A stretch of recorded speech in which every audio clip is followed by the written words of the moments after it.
All right, Shalom. I want to give all the praise, honor, and glory to Yahweh Bahasham, Yahweh Shai, Bahasham Rakah Kwadash. Double honors to the apostles and elders, a great millstone who taught me this truth, and Shalom to the hopeful elect. I'm back with another quick lesson through the Holy Spirit, the Rakah Kwadash. And I want to get into this topic real quick. This will be a real quick lesson. Just another reason for them to push the chip, okay? And I have this article here from The Atlantic, which is entitled, "Hey Chat, Make Me a Fake ID.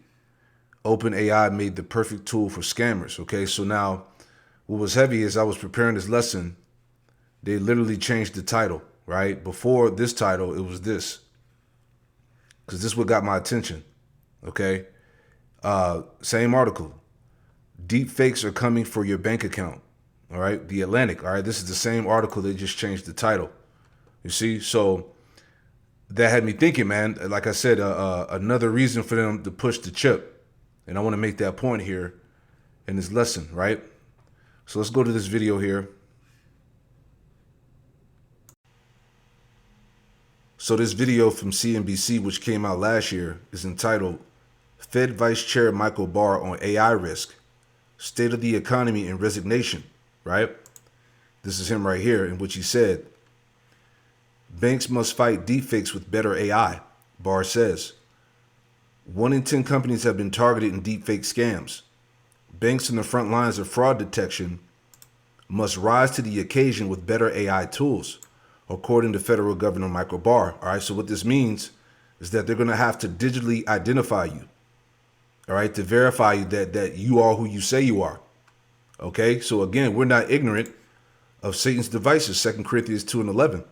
"Lest Satan should get an advantage of us, for we are not ignorant of his devices," right? NLT, "so that Satan would not outsmart us, for we are familiar with his evil schemes."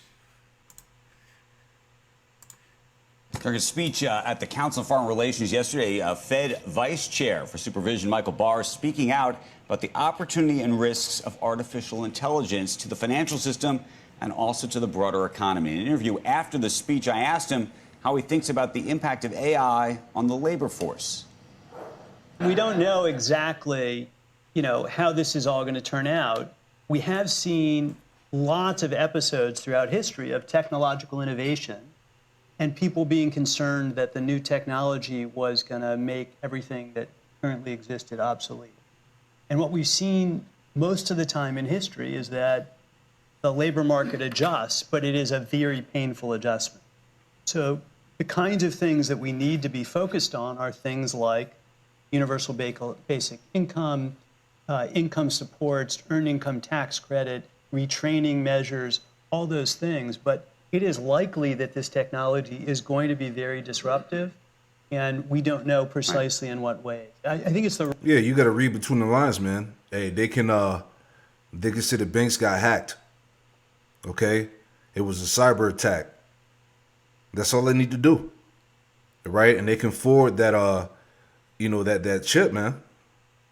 Digital IDs, digital payments, right? Right kind of question that we should be addressing now. Because as I said, my view is that AI is kind of overhyped right now in the short term. I think people are expecting more from it last year, this year, next year. But I think probably underappreciated in the long term in terms of the kinds of changes. We also talked about the economy and the state of play as it is today. We made enormous progress on inflation. There's still a lot more we need to do, but the overall path of inflation has been on I would say, a bumpy but steady and I think sustained path towards 2%. The bump up that we saw in January was something that we anticipated based on the seasonal pattern that we've seen in the past. I expect it will moderate again in February and March. So that's all, I think, positive. Now, back in January, right before President Trump was inaugurated, Michael Barr announced that he plans to resign as vice chair of supervision. He said that he's going to leave the position on or before February 28th, but he will stay on as Fed governor until his term expires in 2032. And we got into a very personal discussion about why he made that decision in light of President Trump's plans to push him out. It was a very, very difficult decision for me to make. And I'd say in some ways a very painful decision.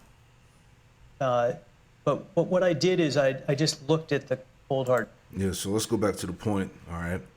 That's what we got from that, okay?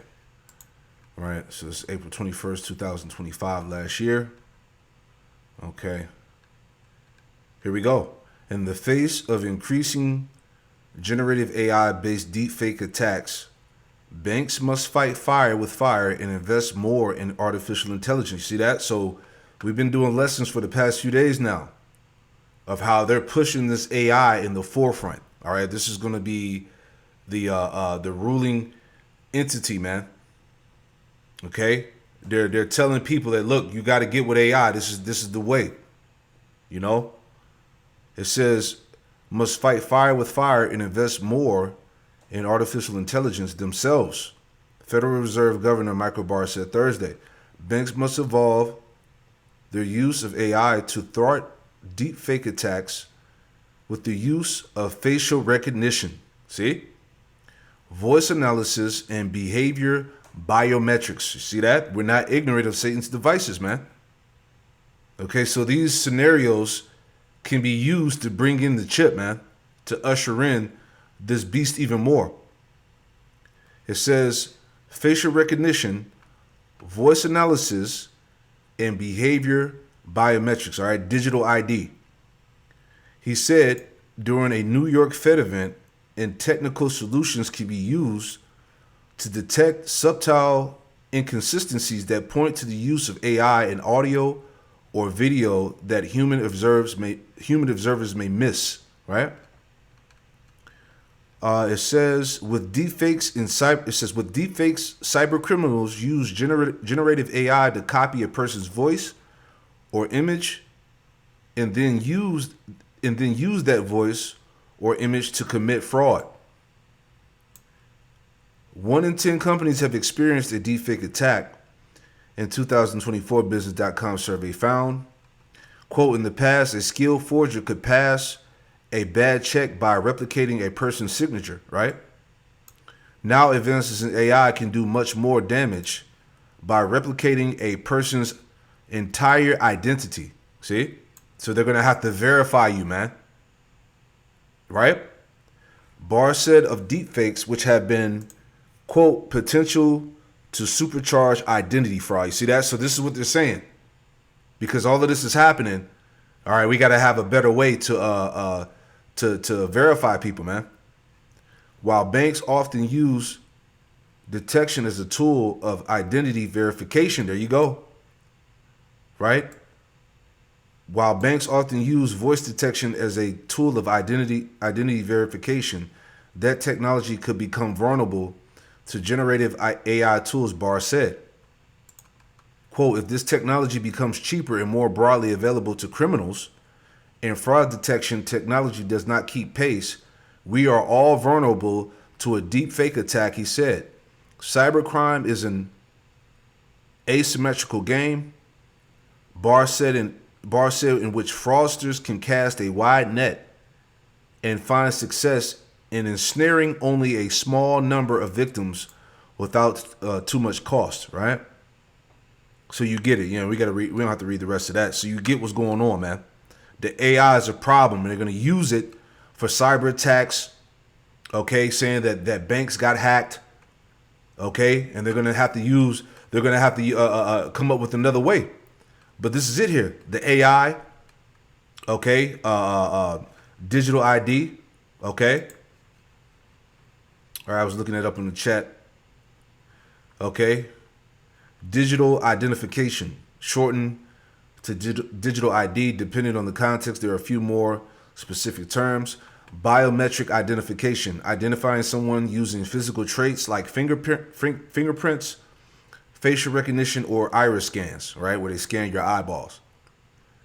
Digital identity, the overall collection of data that represents a person online, accounts, credentials, or behaviors, authentication, the process of verifying that someone is who they claim to be, right? Electronic ID, electronic identification, EID, government or official digital ID systems, surveillance or tracking, if it involves monitoring someone's activity or movements, man. All right, so you get it. We see what's going on, man. Isaiah 32:7. The instruments also of the troll are evil. He deviseth wicked devices to destroy the poor with lying words, even when the needy speaketh aright. NLT. The smooth tricks of scoundrels are evil. They plot crooked schemes. They lied to convict the poor, even when the cause of the poor is just. Right. So this is all part of the plotting and crooked schemes, man. Okay. So hey, just better believe that they're gonna do something soon. All right, involving these banks, involving the economy. Okay, the power grid, something, man, so they can go ahead and bring this thing in. Let's go back to the article we had at the beginning, right? So we see right through this thing, man. Right? Where's that first article at? Okay. So this is back in the Atlantic. It says, "Hey chat, make me a fake ID. OpenAI made the perfect tool for scammers." Right? So let's go ahead and just summarize that real quick. Just get straight to the point. Okay. Okay, so it says the rise of hyperrealism. The hyperrealism. The author notes that the newer models have largely moved past previous tales, such as anatomical errors or physics-defying backgrounds. All right, let's go to the point. Bear with me. So it says, types of generated fraudulent materials. The author successfully bypassed safety guardrails to create a wide array of mundane but dangerous documents. Medical documents, fake prescriptions for opioids, ADHD medication, doctor's notes, and vaccination cards, right? Financial materials, wire transfer confirmations from major banks, Chase, Wells Fargo, fake checks, invoices, and tax forms, identifications, passports, driver's license, and boarding passes, digital deception, fake social media posts, and fabricated news articles from the New York Times and the Atlantic that mimic exact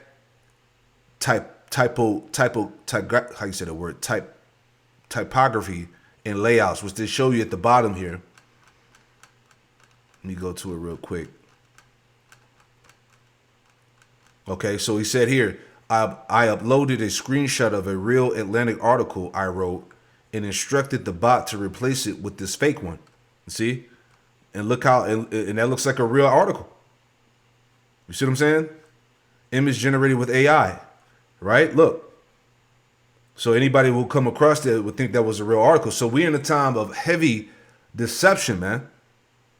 Hey, did not Yahweh Shai say, be not deceived?